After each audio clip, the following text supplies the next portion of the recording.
What's happening, Bliss?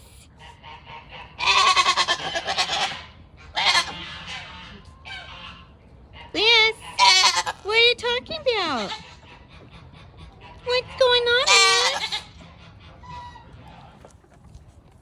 I raked up the loose waste hay that the goats throw down. His Burley's not inclined to get up on his back legs or anything anymore. And that helped him have a desire to eat some hay. Sweet old boy. My sweet old Burley. Hello, my baby. So fine, baby. My little Bliss. Hi. Is it better off the ground? Huh? You sillies. Here's little mama we're waiting for.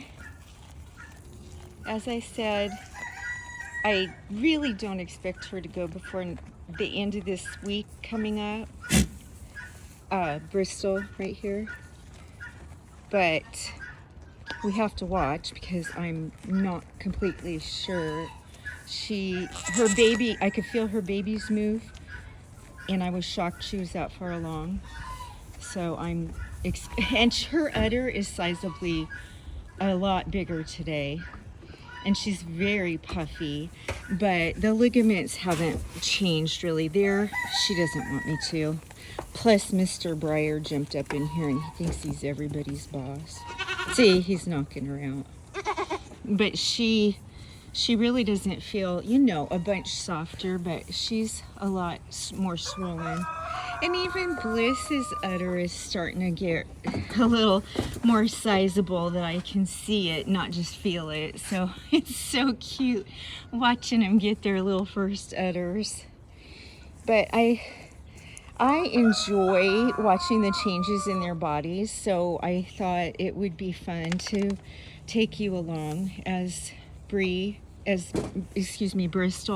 as all of them get closer to their due dates. But yeah, she's bigger today, her udder, which is a good sign that it's getting closer, that when it grows and every day you can really see the change. It's getting closer. Let's see, you can see that her tailbone right here is so high because the ligaments are so loose.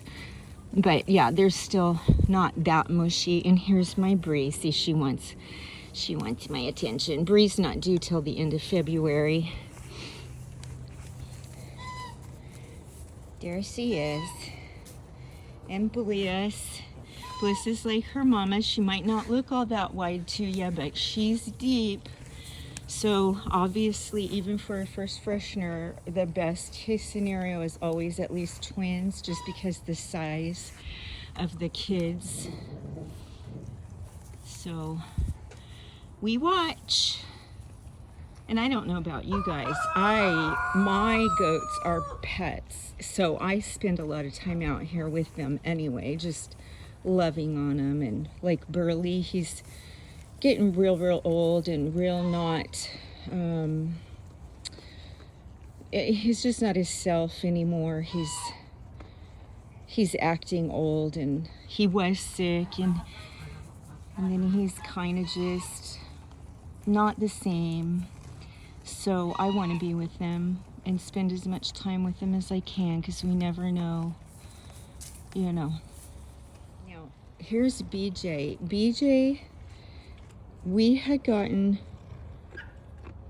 BJ for Burley when Burley was a year old. We have had single goats that were fine teaming up with the dogs, just hanging out with the dogs, and they did fine. Her name was Shelby. She was a Nigerian dwarf. She would be with us if we were outside, or she'd be with the dog. She didn't care, but Burley cared. If we weren't out here, he was screaming. So we got BJ. This was starting our second herd. And we got BJ, and he's only a year younger than Burley. But see, Burley is acting old, looking old. So it's sad watching him age. And see, he's a mama's boy. I love this goat. If I call him, he'll follow me like a dog. He's my boy. Bella resting after her hard night's work, which she is very active. I hear her, so we know she's doing her job. Yeah, there she is. She's tired.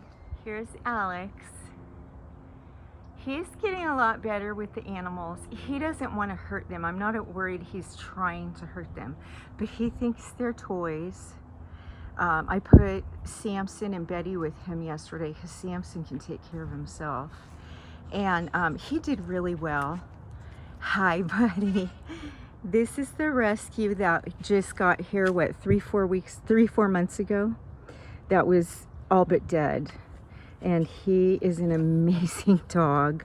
He's obviously so loving. They usually are after they've been abused and come back to life. His coat looks amazing. He's gaining weight. He's huge, which we expected because he's a male Great Pyrenees. There's my Allie.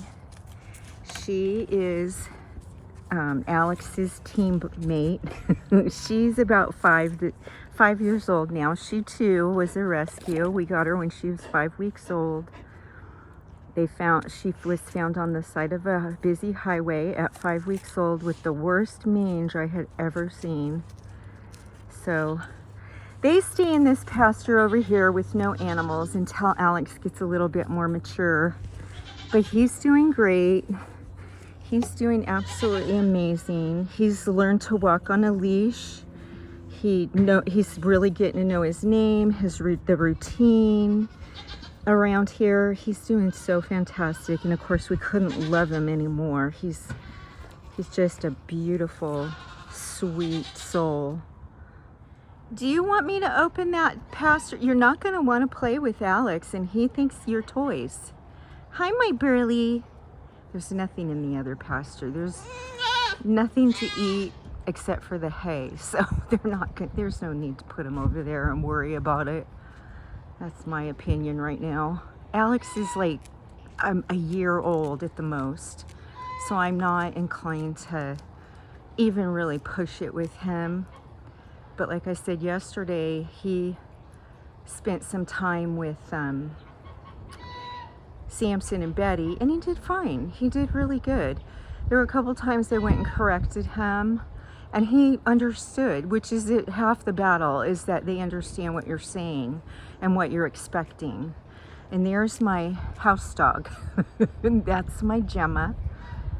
She watches for the little Pomeranian in this backyard space that hardly looks like she's got it so messed up. But she too is a puppy.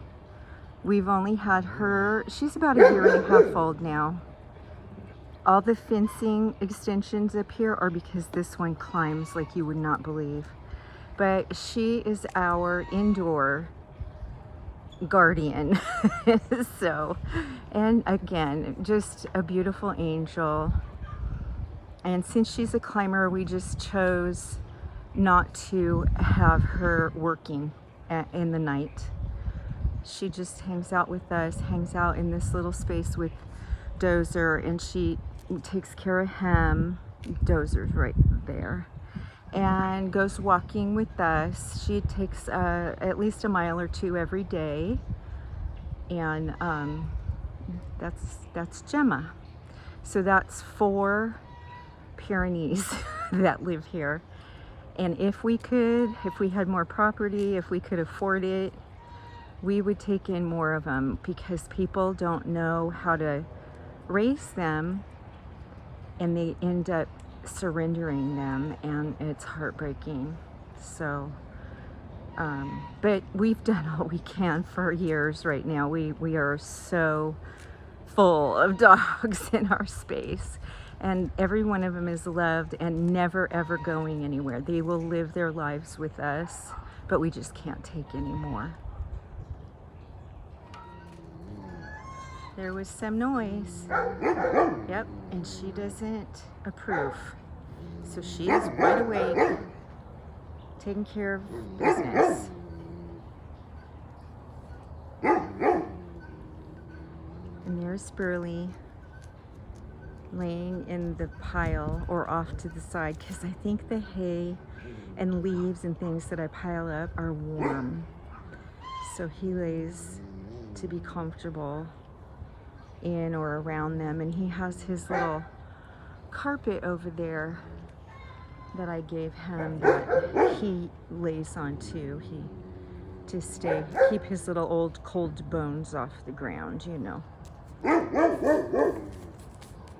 Look how little Briar is. I absolutely love how the size of this little buck. I wanted a little one, and he just turned out to be the perfect size. I don't like horns, especially here where we have all the chain link and stuff.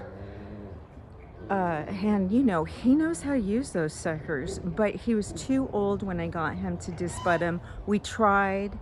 It would have taken a bigger iron, and I just wasn't going to make the investment in an iron to disbud one goat. So he, you know, he was already past prime age to do it. We decided to just go with horns on him. This is about the most you'll see Bristol climb up. I have seen her get up on her bed, which is quite high when she's in the enclosure, but she'd rather not get up like that to eat and stuff. So, because she's just so heavy and so close to her delivery. Here's her daughter, Bliss. Bliss is Bristol's beautiful blue-eyed polled doe, and I cannot wait to see what her and Briar produce. Oh, so gorgeous. I don't know why these silly geese are laying in the shade. Sillies. It's chilly today, and they've chosen to come lay between the buildings in the shade. What are you doing back there, Cheyenne? What are your babies doing? There's the peas.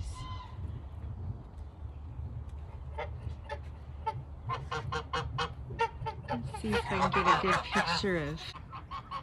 I know it's not easy to see. Oh shoot. Dang, she was in there. I thought maybe she was gonna nest and we were gonna maybe get our first egg. That's beautiful, Cheyenne. We're waiting on you, girl.